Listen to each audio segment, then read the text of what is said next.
Olá, alunos do nono ano, tudo bem com vocês? Que bom! Curtindo um friozinho em casa? Legal! Olha aqui, Pedro, estou usando a chapa que você me deu de presente no passado, porque agora, com esse frio, né, caiu bem e adorei. Muito linda. Obrigada. Bom, nós estamos então já quase finalizando a primeira unidade do volume 2. E eu tenho uma recomendação: quem não assistiu nenhuma das duas videoaulas já postadas desse volume, corre lá e assista, porque senão você vai ficando, né, cheio de coisas para fazer e no final não consegue fazer nada, ok? Se organize direitinho, vai assistindo as videoaulas e vai fazendo atividades que são propostas em cada uma delas para não acumular nenhuma tarefa. Hoje eu vou falar apenas da hidrografia e vai ficar para a próxima videoaula clima e vegetação. Então vamos lá. Na aula passada eu falei sobre o relevo e agora eu vou associar relevo à hidrografia. Nós chamamos de hidrografia o estudo que a gente faz sobre a distribuição da água que existe naquela área. Nesse caso, como é que está a distribuição da água na Europa, na Ásia e na Oceania. Vamos começar pela Europa? Então veja, como nós falamos que eu tenho um norte da Europa, que é a Península Escandinava, dominada por montanhas, como você está vendo aqui, ó, são a Cordilheira Escandinava. Eu tenho aqui o sul também com várias extensões, apesar do relevo europeu não ser tão elevado. Mas olha o que você vai prestar atenção que olhando o mapa. Os rios europeus, as bacias hidrográficas, presta atenção que aqui você está vendo somente os grandes rios, que nós chamamos de rio principal. Por quê? O rio principal ele é o mais extenso e o mais volumoso, mas ele recebe água dos afluentes e dos subafluentes. Mas aqui você só está vendo o rio principal, ok? Tem mais água? Tem. Rios menores que desaguam nesse rio principal. O que você vai perceber que eles nascem nas regiões montanhosas, veja aí no mapa, olha aqui para você ver, ó. Nascem nas regiões montanhosas e vão escoando para as regiões mais planas. Eu tenho uma grande parte aqui dos rios que são localizados, mas aqui, eu diria, noroeste, né, da Europa, aqui, ó, norte, sul, leste, oeste, e aqui o noroeste. Eles desaguam no Mar do Norte. Você tá vendo? Ó? Nasce nas regiões mais elevadas, que você tá vendo esses pontinhos em marrom, né? Atravessa a Alemanha, né? A Holanda, tá? Aqui França. São rios que nascem nas regiões montanhosas e desaguam aqui no Mar do Norte. Os outros aqui, o Ródano, o Pó, né, eles nascem também nessa parte aqui mais central e vêm desaguar aqui no Mar Mediterrâneo. E eu tenho a grande área de planície, a planície europeia. Conseguem visualizar aqui toda essa área verdinha, sem nenhuma cor marrom? São os rios de planície. Importante detalhe para você não esquecer. A maioria, uma grande maioria dos rios europeus são navegáveis. Por quê? Nasce numa área montanhosa, mas o seu curso é em área plana, na cor verde, que representa as áreas de planície. Isso é importantíssimo para a economia europeia, porque eles utilizam o leito do rio como hidrovia e facilita no escoamento de produtos industrializados. Eu vou ter na Alemanha, na França, na Bélgica, na Holanda, muitas indústrias localizadas próximas às margens desses rios.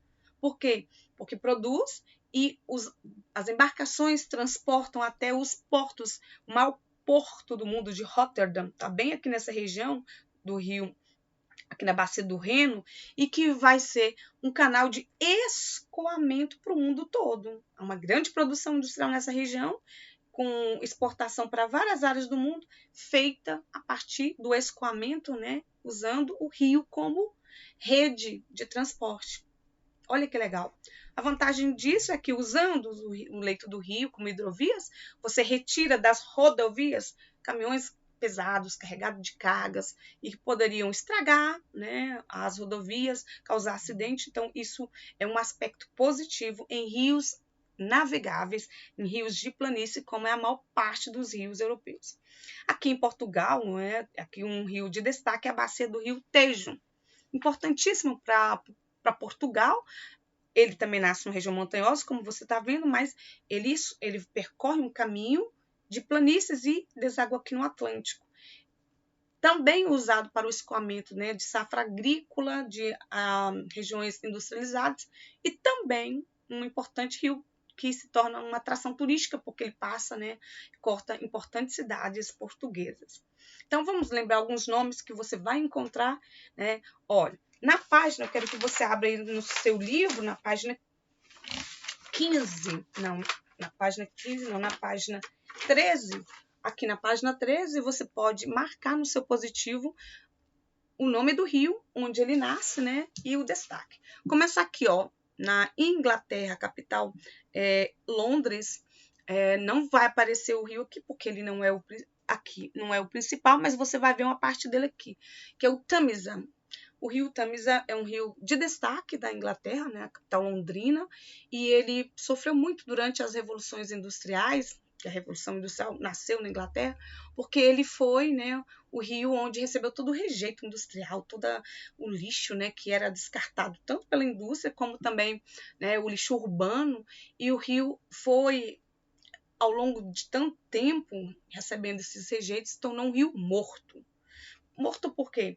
Porque o material tóxico foi retirando o oxigênio e matando toda a espécie de vida aquática que tinha no rio.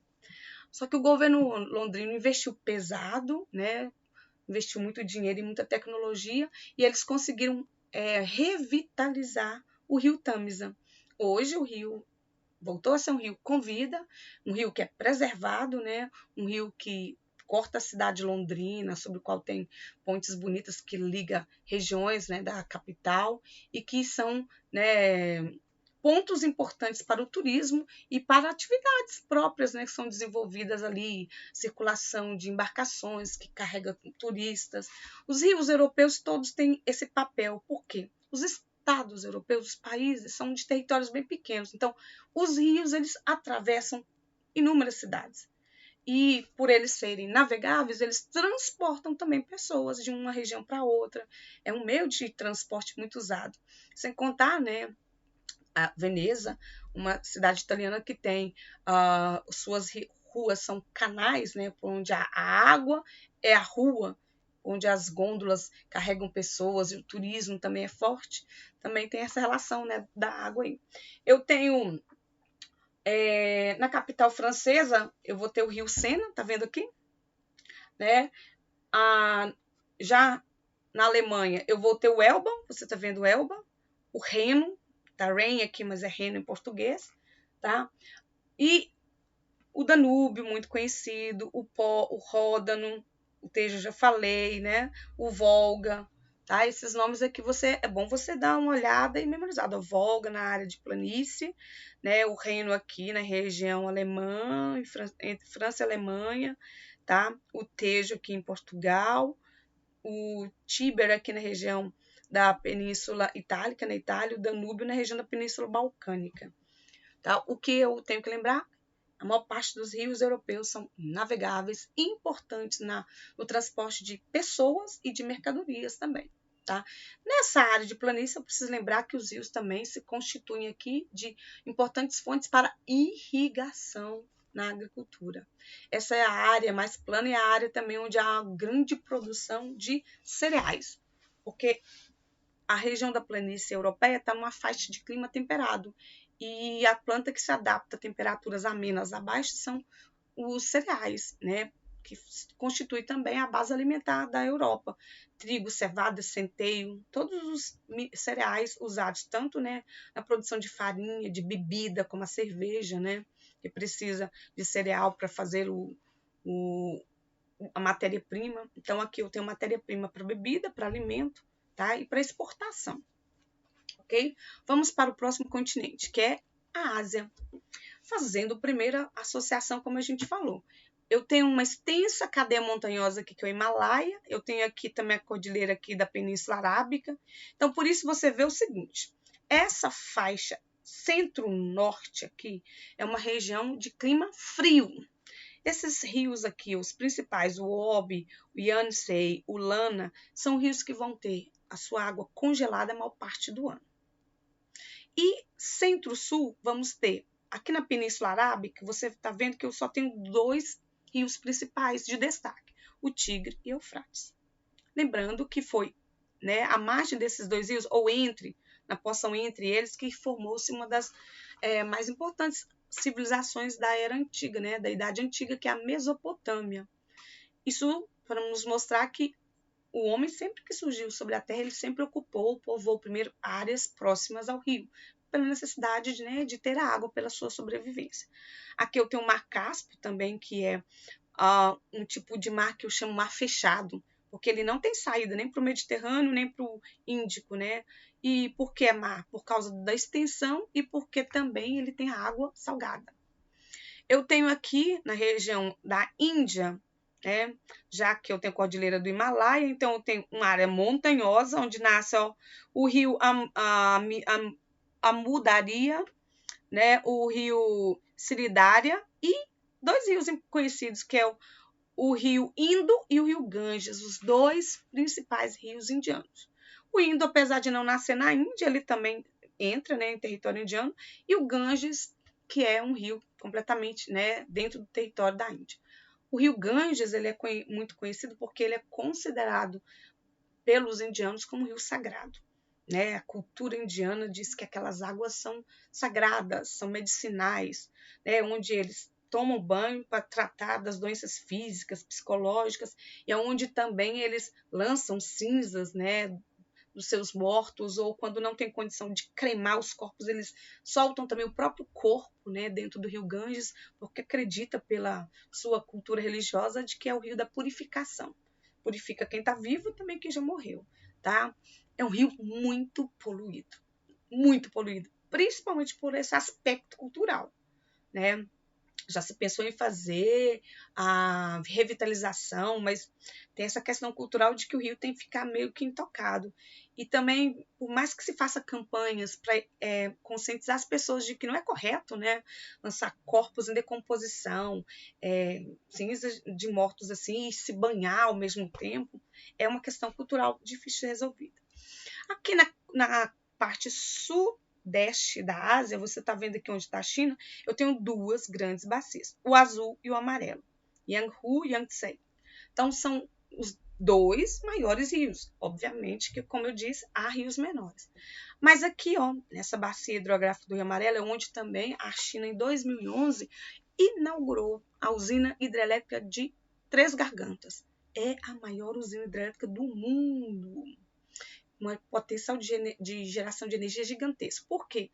Se eu estou falando de uma extensão do Himalaia, o rio aqui ó, nasce exatamente numa região montanhosa e naturalmente, né, as quedas naturais se tornaram um potencial hidrelétrico para a região. Lembrando, então, que as bacias hidrográficas, além de drenar uma área, né, permitir a atividade agrícola usando essa água, ela também tem um potencial energético, tá? Você está vendo que os rios aqui são importantíssimos, uma área em que eu tenho o deserto da Mongólia, o deserto gelado aqui. Tá vendo que aqui eu não tenho água, né? A não ser a água congelada, né? Do topo do Himalaia. E já esses rios que nascem aqui são rios vitalícios para quem vive naquela região. Ok? Vamos então agora para Oceania. Da Oceania, a gente sempre dá destaque para a Austrália, apesar de lembrar que eu tenho a Tasmânia, Nova Zelândia e as inúmeras ilhas que estão aqui. Ilhas é cercada por água por todos os lados e não são ilhas pequenas e que a água doce que existe, né, naturalmente que escoa das áreas, né, elevadas das ilhas, drenam bem aquela região. O país, né, australiano é o que a gente vai dar uma olhada aqui com mais detalhe. Ó. Eu tenho um grande deserto da Austrália. E eu tenho essas elevações que você está vendo aqui, ó. O Monte Bruce, o Monte McDonald, o Musgrave. Então, é nas áreas montanhosas aqui, ó, bem, eu diria norte, sul, leste, oeste. No sudeste da Ásia, eu tenho a nascente do Darling e o Murray, que são os dois, né, principais rios da Austrália, que formam as duas principais bacias hidrográficas, do rio Darling e do rio Murray. Você vê que o Darling ele vai no sentido norte, né, e o Murray mais no sentido sul. Então, não drena uma área tão grande, mas é a área onde há maior presença humana. São onde são as principais cidades e a capital, né, que é Canberra. Tá vendo aqui, ó? Canberra é a capital. Sydney uma grande e famosa cidade, né, australiana, que já foi sede de Olimpíada, Brisbane, e aqui Perth, que não está nessa região, mas Perth é uma cidade litorânea do outro lado da Austrália, e você vê que é nessa região que o rio Murray e o rio Darling drenam, né, e é onde estão a presença das maiores cidades. Você está vendo aqui também que eu tenho a presença de um lago, que geralmente, como eu falei, o lago ele é formado quando você tem áreas montanhosas vizinhas, por onde a água escoa e vai se acumulando na área mais rebaixada. Acumula água, forma um lago. Tá vendo aqui, ó, cadeia montanhosa de um lado, cadeia montanhosa do outro. Aqui, ó, você tem traços aqui onde a água veio e se acumulou formando o lago Erie, ok? Bom, então a gente finalizamos agora a hidrografia. Para a próxima videoaula, nós falaremos sobre clima e vegetação. Veja que eu tenho uma sequência. Eu olho a superfície como ela é, o relevo, né? Entendo onde são as áreas mais elevadas e as mais planas. Vejo como é que a água está sobre esse relevo, porque vai nascer dos pontos elevados e vai escoar para os pontos mais planos. Vendo essa distribuição, eu vejo também a questão de como é que é o clima, mais seco, mais quente, mais frio. E qual é a planta que se adapta ali. Então, os dois últimos aspectos naturais da Eurásia e da Oceania serão clima e vegetação na próxima videoaula. O que eu quero para essa aula agora, que é menor e que você vai ter tempo, que você faça as atividades que estão na página 13, 14, deixa eu ver, 14, 15 e 17, tudo bem? Assim, na 18, 19 também você consegue fazer. E fica para a página 20, é que eu falarei sobre clima e vegetação. Da 20 para frente você não precisa fazer. Fica com Deus, beijos e até a próxima videoaula. Tchau!